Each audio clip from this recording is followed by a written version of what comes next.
It's time now to take a look at what's making the headlines here in the French press this morning. And Belle Lupton joins me now. Belle, perhaps unsurprisingly, it's this shipwreck in the Mediterranean that's dominating the headlines, with the few survivors starting to talk about numbers of those on board. Absolutely. And you'll see here the Libération, one of the papers here in France, starts with the tragic death toll. So it's really emphasising that human element. It starts with the numbers. 700, you'll see there, of these would-be migrants disappeared between Saturday night, somewhere in Saturday night before Sunday morning, when their boat capsized in the Mediterranean. Now, according to the UN, this particular death toll here makes it the worst mass death, they're calling it, that's taken place in the Mediterranean yet. The UN again says that the total of lost migrants just this year, so just until April, is 1,650, which is sort of record numbers. So you'll see there that they're calling it la mer morte, which means the Dead Sea. 20 Minutes, another of the French papers here, kind of carries on that theme, again emphasising death. La cimetière de la mer, which means the cemetery of the sea, again. So we're still kind of staying in the sort of human angle of it.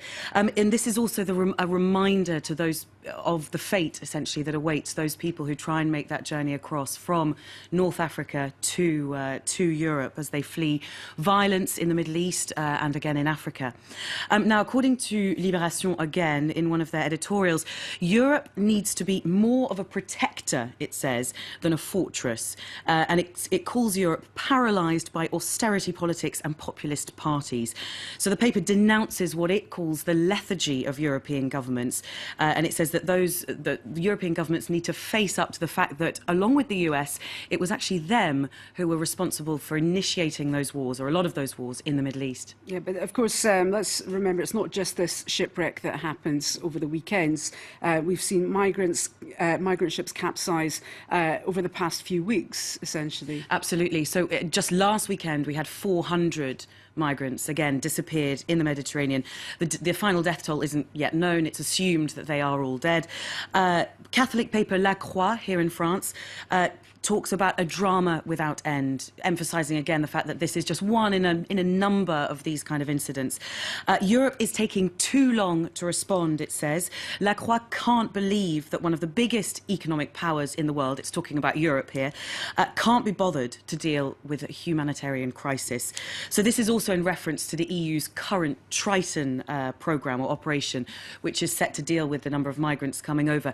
That was replacing the Mare Nostrum operation, which came to an end, which obviously was a much bigger operation.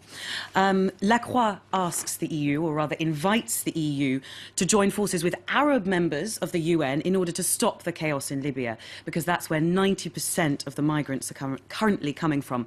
And then if we go over to Le Figaro, so we'll see the front page here of Le Figaro, and that's again emphasising the human angle, the human cost of life. Europe is facing a tragedy. L'Europe démunie face à la tragédie, it says here. It wants European countries, Le Figaro wants European countries to petition the UN for a mandate to police the Libyan coast. Now that, it says, would stop migrants before they start getting into trouble in European waters. The paper also wants to see asylum rules revised in the EU, and it calls that, or says that it would be a more humane response to the problem of immigration. Now, if we go over to Le Point, again, another French paper, European democracies, it says, must wake up and act. And this is on its website that it's saying this. It's talking about the Italian government's proposal to extend airstrikes on IS positions in Iraq and Syria to include those places in Libya where IS are thought to be hiding out. This is a proposal that Le Point does not agree with at all. Instead, what Le Point would like to see is a blockade along the Libyan coast to stop migrants leaving, and also to stop Islamists from, as it says, throwing them essentially into the water in their boatloads. Now, this is quite interesting because this Le Point viewpoint chimes quite closely with what the Northern League, which is a right-wing and a sort of quite far extremist party and very anti-immigrant party in Italy, is saying.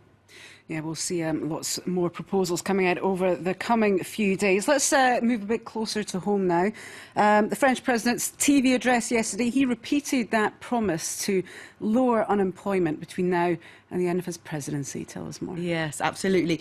So he announced that the income supplement that currently goes to people in part-time employment would be extended to students and also to apprentices. So you can see here in Les Echos front page, Hollande attacks the vulnerable youth or the precarious youth. So they're saying essentially that Hollande is avoiding talking about his errors. All he's looking at now is some sort of legacy that he might be able to leave.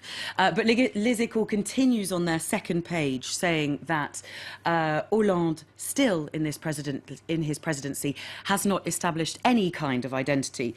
Now if we move on to Le Figaro, one of their editorials, they agree with Les Echos, and they say that the president remained speechless when faced with those who elected him. They call it that he's a president without any kind of ID card himself, so again, lacking in any form of identity. When he was asked about the fact that lots of people have gone over from the left to the Front National, the National Front, which is the right-wing party here in France, he had no sense of apology, no mea culpa, no sort of even glint of kind of having done anything wrong. What's quite interesting is that a paper that you wouldn't, or a web page that you wouldn't normally see agreeing with Le Figaro, goes very much along the same lines, Rue 89, or Rue 89 in this case, is also fierce in its criticism of Hollande and says that both these papers are saying Hollande doesn't know how to talk to those voters who have gone from one side to the other. Essentially, he's, as they see it, a man who's in a state of intellectual disarray. Well, he's not done very well, has he, with that 2-hour opportunity to win people round? Absolutely not. Being hit from both the left and the right. Thanks very much, Belle. Belle Lupton there with a review of the French papers this morning. You're watching France 24. Do stay with us.